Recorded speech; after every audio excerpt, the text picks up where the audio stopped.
السلام علیکم جی. لاہور میں ایک تقریب تھی اور اس تقریب کے اندر بڑی فائری قسم کی سپیچز ہوئیں اور اس کے اندر عمران ریاض خان صاحب نے، جن کو بعض لوگ عمران ریاض خان بانڈے بھی کہتے ہیں، انہوں نے ایک جو تھا وہ بڑی فائری قسم کی سپیچ فرمائی جس کے اندر انہوں نے ٹکر کے لوگ والی بات کہی اور جس میں انہوں نے یہ بھی بتایا کہ آپ ہمیں بلا بلا کے فائلیں دکھاتے تھے اور فائلیں دکھا کے یہ بتاتے تھے کہ جناب یہ کرپٹ ہے، یہ کرپٹ ہے. تو اب ہم کیسے مان لیں تمہاری بات کہ اب آپ کہتے ہو کہ وہ کرپٹ نہیں ہے، اب تو ہم نہیں مانیں گے. اور پھر ان کے اس تقریر کے بعد وہ اٹھائے گئے، رہا ہو گئے، پھر کافی عرصے تک رہا رہے، لیکن پھر اس کے بعد وہ پھر اٹھائے گئے اور پھر جب دوبارہ اٹھائے گئے تو پھر ان کے اوپر تشدد بھی ہوا اور اتنا زبردست تشدد ہوا کہ وہ اب پراپر بول نہیں سکتے. لیکن جو دوست ان سے مل کے آ رہے ہیں اور ہمیں ان کی بپتا سنا رہے ہیں، اس کے اندر ایک پیغام ہے کہ میری زبان بحال ہو گئی. لکنت ویسے پہلے بھی تھی، ذرا ان کی توتلا پن تھا، تو اب شدت اختیار کر گیا. یہ جو زبان کی ہوتی ہے نا لڑکنا، یہ بنیادی طور پہ ڈپریشن یا پریشر جو بچے کے اوپر آتا ہے بچپن میں، اس کے باعث ہوتا ہے. تو وہ پریشر اگر جوانی میں بھی لوٹ کے آ جائے یا بڑھاپے پہ بھی لوٹ کے آ جائے تو وہ پھر واپس آ جاتی ہے وہ چیز. تو خیر وہ ہے ان کے ہاں. میں نے اس وقت ان کی اس معاملے کے اوپر پکڑ کی تھی. میں نے کہا تھا کہ حضور، جب فائنانس آپ کا شعبہ ہی نہیں ہے تو آپ کو جو مرضی جھوٹے سچے فگر دکھا کے تو جو مرضی کہلوا لیا جائے. مطلب جیسے فائنانس جو ہے وہ چودھری غلام حسین کا شعبہ نہیں ہے، فائنانس جو ہے وہ صابر شاکر کا شعبہ نہیں ہے.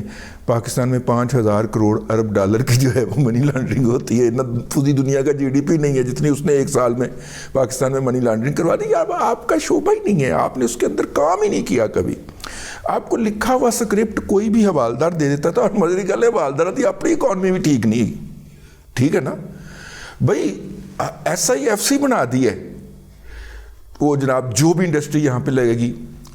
جنرل صاحب، حافظ صاحب، ذرا ڈی ٹی ایچ والا کام بھی کروا دیو سر، بڑی دیر تک رکیا ہوا ہے.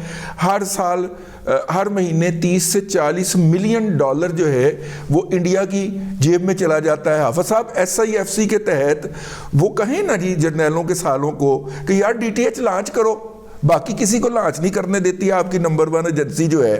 اور وہ سالے جو ہیں وہ اپنی کمپنی لے کے بیٹھے ہوئے ہیں، وہ لائسنس جو ہے ان کے علاوہ کوئی آپریٹ نہیں کر سکتا. سر اے بھی کام سیدھا کرا دیو، کیونکہ آپ کے خیال کے اندر بزنس اور انڈسٹری کے اندر جو رکاوٹیں آئیں گی اس کو ایس آئی ایف سی دور کرے گی. تو ایس آئی ایف سی پہلا پتھر چکے نا جی، اپنے کرو صفائی شروع کرو نا بادشاہ، ٹھیک ہے. خیر ان کی اپنی اکانومی خراب ہے تو وہ جو سکرپٹ لکھ کے دیں گے جن کو، وہ تباہی پھیرے گا نا جی. جب تک وہ کسی کی ذاتیات کے اوپر رہا ہم اس پہ نہیں بولے. زرداری کے اوپر اگر وہ اس طرح کے الزامات لگا رہے ہیں تو زرداری صاحب کے پاس پوری پارٹی ہے، ترجمانوں کی فوج ظفر موج ہے، حکومت ہے سندھ کی، صدر رہے ہیں، وہ بولیں اپنے حق کے اندر، ہمیں کیا ضرورت پڑی ہوئی ہے. نواز شریف صاحب جو ہیں ان کی اپنی پارٹی ہے، ان کے اتنے ترجمان ہیں، وہ بولیں، اس کی مدافعت کریں. نہیں کرتے. ہمارے پاس جب خبر آئے گی تو ہم کر دیں گے. ہم کسی کی خبر کے ڈینائل کے اندر کیوں جائیں؟ ہم تو اس طرح چپ کر کے سائیڈ پہ بیٹھے، ہم سے کوئی پوچھتا تو ہم بتا دیتے ہیں کہ اصل صورتحال یہ. اب عمران ریاض خان صاحب کے بعد ہم چلتے ہیں. آج ایک ٹویٹ کیا ہے احمد نورانی صاحب نے اور مجھے چونکہ بہت مایوسی ہوئی ان کے اس ٹویٹ کے بعد، تو میں نے کہا کہ ذرا تھوڑا سا ان کو بھی آئینہ دکھایا جائے. احمد نورانی صاحب نے 192 ملین پاؤنڈ، جس میں سے پاکستان میں 171 ملین پاؤنڈ پہنچے، وہ 21 ملین پاؤنڈ کس کی جیب میں گئے اس کے بارے میں ریکارڈ خاموش ہے. یا تو وہ نیشنل کرائم ایجنسی یو کے نے رکھ لیے ہوں گے ایز اے کمیشن، ہم یہ فرض کرتے ہیں. میں آپ کو پہلے دن سے کہہ رہا ہوں کہ یہ 190 ملین پاؤنڈ نہیں تھے، 192 تھے. اور اس کے بعد اب یہ سپریم کورٹ سے انکشاف ہوا ہے کہ جی سپریم کورٹ کے پاس جو پہنچی تھی یہ رقم 171 تھی. تو تقریباً 21 ملین پاؤنڈ جو ہیں، وہ بڑی رقم ہوتی ہے، 6-7 ارب روپیہ ہوتا ہے، وہ نہیں آئے واپس. تو وہ کہاں گئے؟ راوی خاموش ہے. یہ شہزاد اکبر نامی جو مجرم ہے، اس پورے عمل کا وہی یہ بتا سکتا ہے کہ وہ 21 ملین پاؤنڈ کہاں گئے، کیونکہ ابھی تک ریکارڈ سے کچھ نہیں آیا. اور چاچو نے تو وہاں پہ بٹھایا ہوا تھا وہ ڈاکٹر کی نہ آیا ہوتا، ہاں چلو جیڑا بھی ڈاکٹر سی ایدا اپنا کی نہ ہے یار ایدا زلفی بخاری کا رشتہ دار، تو وہ اپنی زمینوں کے اندر سے پنڈی کا رنگ روڈ نکالنے پہ لگا ہوا تھا. اس نے کوئی ایک بھی فائل جو کہ عمران احمد خان نیازی کی کرپشن کو ثابت کرتی ہو وہ نہیں نکلنے دی پرائم منسٹر ہاؤس سے، ڈٹ کے بیٹھا رہا. ٹھیک ہے، مطلب کوئی اتنا کوئی ٹیلنٹڈ افسر بھی نہیں ہے، کوئی شائننگ سٹار بھی نہیں تھا، لیکن چونکہ وہ شہباز شریف کی کمزور رمزوں کو سمجھتا تھا اور ان رمزوں کے اوپر وقتاً فوقتاً ان کے اوپر ہاتھ بھی لگاتا رہتا تھا اور ان کو مالش بھی کرتا رہتا تھا، اس لیے وہ نمبر 1 تھا. شہباز شریف صاحب واپس آئے 5 سال کے بعد، انہوں نے دوبارہ ڈاکٹر صاحب کو پھر لگایا. اب ڈاکٹر صاحب جو ہے وہ ورلڈ بینک میں بھی چلے گئے ہیں ریٹائرمنٹ کے باوجود. انہوں نے پہلے ریٹائر ہوئے، ایکسٹینشن لی، پھر ورلڈ بینک کی چھلانگ لگائی، نکل گئے، ساتھ میں اپنی زمینوں اپنے کزنوں وزنوں کی زمینوں کے اندر سے رنگ روڈ بھی کلیئر کروا گئے. خیر اینی ہاؤ یہ ہمارا موضوع نہیں ہے. احمد نورانی صاحب کا خیال ہے کہ وہ 192 ملین پاؤنڈ اور اس کے بعد انہوں نے وہ ساری بکواسیات کی ہیں جو کہ ایجنسیوں کی فیڈڈ تھیں، اور ایجنسیوں کے اندر جو بیٹھے ہوئے لوگ ہیں ان کا اکانومی سے کوئی تعلق نہیں ہوتا. ٹھیک ہے، وہ اکانومی کو نہیں سمجھتے تو وہ پھر کلیشیز تخلیق کرتے ہیں. دیکھیے نواز شریف صاحب کے پاس جو 2 فلیٹ ہیں وہاں پہ وہ انہیریٹڈ ہیں، اور نواز شریف صاحب سے انہیریٹڈ ان کو اپنے باپ سے انہیریٹ ہوئے تھے. اگر وہ اپنے نام پہ انہیریٹ کرتے، اچھا ان کے باپ کو کہاں سے ملے تھے؟ ان کو باپ کو قطر سے ملے تھے، کیونکہ قطر میں جب LNG نہیں تھی تو قطر کا بیچارے کا بڑا برا حال تھا 71 میں، خاص طور پہ وہ آزاد ہوئے ہیں تو وہاں پہ سیپیاں ویپیاں یہ مچھلیاں جھینگے پکڑ کے جھینگلا لاہور کیا کرتے تھے. وہاں کی جو تھوڑی بہت آبادی تھی چند ہزار کے اوپر مشتمل، وہاں کا امیر اٹھتا تھا، یہ اس زمانے کے اندر کبھی وہ جا کے سعودی سے کچھ 4 پیسے مانگ کے لاتا تھا اپنا ملک چلانے کے لیے، کبھی وہ UAE میں گھومتا پھرتا رہتا تھا کہ کوئی ڈیل ہو جائے، کسی کے ساتھ کوئی فلوک لگ جائے. تو اس وقت گلف سٹیل مل میاں شریف صاحب نے وہاں پہ جا کے لگائی تھی، کیونکہ ان کی اتفاق پاکستان میں نیشنلائز ہو گئی تھی، اور وہ یہاں سے نکل گئے تھے، جا کے انہوں نے گلف سٹیل مل لگائی. گلف سٹیل مل کا بھی قصہ سن لیں.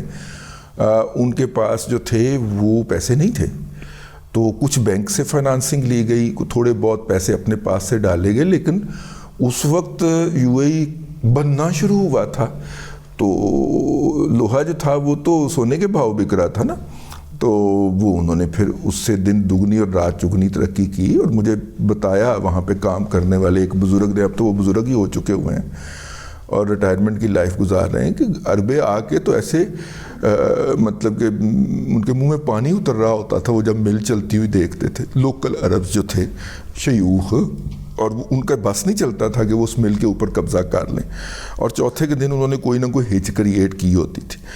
تو ظاہر ہے ایسی صورت کے اندر بزنس مین جو ہے وہ شاہی فیملی کے ارد گرد یا اس کے قریب لوگوں کو ابلائج کرنے کی کوشش کرے گا تاکہ اس کا بزنس چلتا رہے.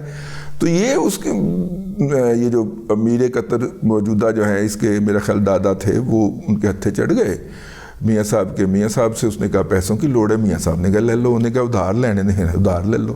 یہ اس زمانے کے دیے ہوئے پیسے تھے جو کہ میاں صاحب نے اپنی طرف سے ڈونیٹ کر دیے تھے. لیکن وہ تھوڑا سا غیرت مند آدمی تھا، وہ کہیں لکھتا لکھتا رہا. جب یہ ہوا ہے تو 91 کے اندر وہ LNG کا جو پروجیکٹ تھا، LNG کا جو ٹیکنالوجی تھی وہ کامیاب ہو گئی تھی، اور برطانیہ کی یونیورسٹی نے اس پہ کام کیا تھا، اور اس کے لیے پیسے بھی شاید میرا خیال ہے کہ تھوڑے سے پیسے بھی کہیں سے انہوں نے مانگ کے ہی دیے تھے. 20-30 ملین پاؤنڈ تھے وہ انہوں نے مانگ کے دیے تھے. ٹیکنالوجی ہو گئی، اب ان کے پاس پیسہ ہی بہت آ گیا. اس وقت دنیا بھر کے جو کیپٹل ہیں، بھلے وہ واشنگٹن ہو، پیرس ہو، لندن ہو، وہاں پہ قطریوں کے پاس اور کوئی جگہ ہی نہیں تھی، پیسے آنا شروع ہو گئے. انہوں نے دھڑا دھڑ پراپرٹیز خریدی. تو یہ پراپرٹی جو تھی یہ انہوں نے یہ جو میاں نواز شریف صاحب نے لی کہ یار ہم یہیں پہ آ کے ٹھہرا کرتے تھے آپ کے مہمان کے طور پہ، یہی آپ ہمیں دے دیجیے۔ تو وہ جب وہاں انہوں نے کہا کہ پھر اپنے نام پہ ٹرانسفر کروا لیں، تو میاں نواز شریف صاحب اگر اپنے نام پہ ٹرانسفر کرواتے یا ان کے والد صاحب اپنے نام پہ ٹرانسفر کراتے تو پھر آگے انہوں نے جائیداد تقسیم ہو رہی تھی، آگے ٹرانسفر کرنی تھی، تو وہاں پہ اس طرح کی جائیداد کے اوپر ٹیکس ڈیڈکشن بہت ہے۔ تو ٹیکس بچانے کے لیے براہ راست وہ جو ہیں ان کو ٹرانسفر کر دی گئی حسین صاحب کو، جو بھی صورتحال ہوئی۔ اب اس وقت اس کی مالیت 4 کروڑ روپے پاکستانی بنتی تھی، جس کے دمیں پڑی ہوئی ہیں نا، اتنے ارب ڈالر کا فلیٹ ہے، اتنے ملین ڈالر کا فلیٹ ہے، جس وقت وہ ٹرانسفر ہوئی ہے مبلغ 4 کروڑ پاکستانی روپے تھے، اور اس وقت شاید ڈالر کا ریٹ 60 روپے تھا۔ آپ آج کے حساب سے اندازہ کر لیجئے کہ وہ کتنے ہوگی۔ آج ڈالر جو ہے وہ 5 گنا بڑھ گیا ہے، 6 5 30 ہو گیا، تو 4 کو 5 سے ضرب دے لیں 20 کروڑ روپے 20 کروڑ روپے کا وہ ہوگا، اس سے زیادہ کا نہیں۔ تو کہنے کا مطلب یہ ہے کہ اب ایک شخص اس کھلی حقیقت کو نہ مانے اور اس کے حوالے سے کیے گئے حوالدارانہ پروپیگنڈے کے ادھر یقین لے آئے، تو اسے صحافی تو نہیں کہا جا سکتا، ٹھیک ہے نا۔ خیر یہ نہیں تھا۔ اب مسئلہ یہ ہے کہ اداروں والے بعض دفعہ استعمال بھی کر جاتے ہیں آپ کو، ٹھیک ہے، ایسی خبر آپ سے دلوا جاتے ہیں جس کا حقیقت سے دور سے تعلق نہیں ہوتا۔ احمد نورانی صاحب کے سے بڑھ کے کس کو پتا ہوگا، اگلوں نے پوری لیڈ غلط چھپوا لی تھی نیوز اور جنگ کی، ٹھیک ہے نا، فائل دکھا کے تو انہوں نے کانفیڈنس کے ساتھ لیڈ چھاپ دی تھی کہ کل نواز شریف صاحب جو ہیں وہ بری ہو جائیں گے، تو نواز شریف صاحب تلے گئے تھے، ٹھیک ہے نا۔ تو میرا مطلب ہے کسی رپورٹر کی اگر لیڈ یا سپر لیڈ باؤنس ہوتی ہے، چلے کالم 2 کالم والی خبر جو ہے بیک پیج پہ اندر لگی ہوئی، وہ اگر آپ کی باؤنس ہو جاتی ہے تو کوئی گال نہیں، تھوڑی سی کاٹ شرم کی بات ہوتی ہے، لیکن آپ کی لیڈ باؤنس ہو وہ تو میرا مطلب ہے بہت بڑا ہوتا ہے، لیکن ہو جاتا ہے، لوگ آپ کو استعمال کر جاتے ہیں۔ ہو سکتا ہے کسی نے جعلی فائل دکھا دی، ہو سکتا ہے 2 فیصلے لکھے گئے ہوں، ایک بری کرنے والا ہو ایک ٹانگنے والا ہو، اور اس دن ٹانگنے والی فائل جو ہے وہ صاحب نے نکال کے دے دی ہو کہ جا کے جج کو پکڑا دے، یہ فیصلہ پڑھ دے، ٹھیک ہے نا، ہو سکتا ہے۔ تو یہ یہاں پہ جرنلسٹ کو جو خاص طور پہ اس طرح کے لوگوں کے ساتھ کام کر رہا ہوتا ہے اس کو تھوڑا محتاط رہنا چاہیے۔ لیکن میں ایک بات کے اوپر میری سوئی اٹک گئی کہ جو یہ جتنے بھی لوگ ان کے ساتھ یا ان کو ایز اے سورس سمجھتے ہوئے کام کرتے ہیں صحافت کے اندر، یا صحافت کا یا خبروں کا کام کرتے ہیں، ان کے رویے ایسے کیوں ہو جاتے ہیں؟ کیا وہ یہ بات بھول جاتے ہیں کہ وہ کن کے ساتھ کام کر رہے ہیں، اور ان کی پالیسی کسی بھی وقت چینج ہو سکتی ہے، وہ کسی بھی وقت اباؤٹ ٹرن کر سکتے ہیں؟ یہ بات جو تھی، چونکہ مجھے اس کی ذاتی طور پہ دکھ اور رنج ہوا، تو میں نے کہا کہ اس کے اوپر تھوڑا سا آپ نے بھی یہ غور کرنا ہے، جتنے بھی وہ کسی بھی سائیڈ کے ہوں، وہ صحافی ہوں جو آج کل نواز شریف صاحب کی سپورٹ میں مرے جا رہے ہیں، یا وہ صحافی ہوں جو جناب عمران احمد خان نیازی کی محبت میں مرے جا رہے ہیں، لیکن ان میں سے جو صحافی جو کہ ایجنسیوں سے جڑا ہوگا یا ان سے خبریں لے کے آپ تک پہنچاتا ہوگا، یا وہ اس کی خبر کا مین ذریعہ ہوں گے، یا وہ اس کو فائلیں اور ڈاکومنٹ دیتے ہوں گے کہ یہ لے لے، ٹھیک ہے، اور اس میں سے خبر نکال لے، وہ اپنے آپ کو اوتار ہی سمجھنا شروع کر دیتا ہے، خدا کا نائب ہی سمجھنا شروع کر دیتا ہے۔ بھئی آپ بھی تو انسان ہے نا میرے بھائی، غلطی آپ سے بھی ہو سکتی ہے، ججمنٹ کی بھی اور بیان کرنے کی بھی، ٹھیک ہے۔ تھوڑا سا مطلب 7ویں آسمان کے اوپر چڑھ کے نہیں، تھوڑا سا نیچے رہ کے اگر بندہ کام کر لے، خدائی خدمتگار ہوتا ہے صحافی، اور دوسروں کے حقوق کے لیے بات کر رہا ہوتا ہے، دوسروں کے حقوق کے لیے بات ضرور کیجئے، لیکن یہ دیکھیے کہ کیا کسی کے حقوق کی بات کرتے ہوئے یا اس کے لیے کھڑے ہوتے ہوئے یا کسی دوسرے کے پاؤں پہ تو نہیں کھڑے ہو گئے آپ۔ بس یہی میں نے کہا کہ آج عرض کیا جائے۔ اب تک کے لیے اتنا ہی، اگلے ولاگ میں پھر حاضری ہوگی۔ اللہ تبارک و تعالیٰ آپ کو آسانیاں عطا کرے اور آسانیاں خلق خدا میں تقسیم کرنے کی توفیق عطا کرے۔